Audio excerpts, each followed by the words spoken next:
আমি বোরকা পরতাম ঠিকই, কিন্তু আমি টাকার জন্য দেহ বিক্রি করতাম। তোমার এই বোরকার এই অবস্থা কেন? এত শাস্তি পাচ্ছ কেন?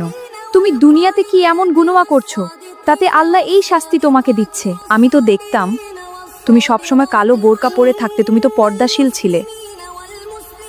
তাহলে এই ভয়ঙ্কর শাস্তি আল্লাহ তোমাকে কেন দিচ্ছে? আমি বোরকা পরতাম ঠিকই, কিন্তু আমি টাকার জন্য দেহ বিক্রি করতাম। আমি বোরকা পরে বাড়ি থেকে বের হতাম, কেউ যেন আমাকে চিনতে না পারে। আমি আল্লাহর ভয়ে বোরকা পরি নাই। আমার স্বামী নেই, রুম ভাড়া, ছেলে মেয়ের খরচে জোগাতে আমি এই কাজগুলো করছিলাম। টাকার বিনিময়ে হোটেলে গিয়ে গিয়ে দেহ বিক্রি করতাম। আপু, তুমি কি জানো এই জেনা করার কারণে আমাকে কিরকম চরম শাস্তি দিচ্ছে? কেউ যদি জানতো তাহলে জীবনে আর জিনা করতো না, দেহ বিক্রি করতো না।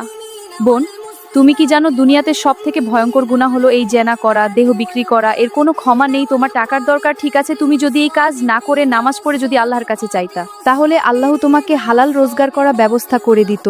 তুমি কি জানো না আল্লাহ অনেক দয়ালু, তার কাছে মন থেকে কিছু চাইলে আল্লাহ সেটা পূরণ করে দে। তুমি যদি দেহ বিক্রি না করো, যদি 5 ওয়াক্ত নামাজ পড়ে আল্লাহর কাছে চাইতে, তাহলে দুনিয়ার শান্তি পাইতে, আখিরাতে শান্তি পাইতে। এখন আর কোনো সময় নেই একটু সুখের আশায় সারা জীবন জাহান্নামের আগুনে জ্বললে। প্রিয় বোনেরা, টাকার দরকার হলে আল্লাহর কাছে চাও।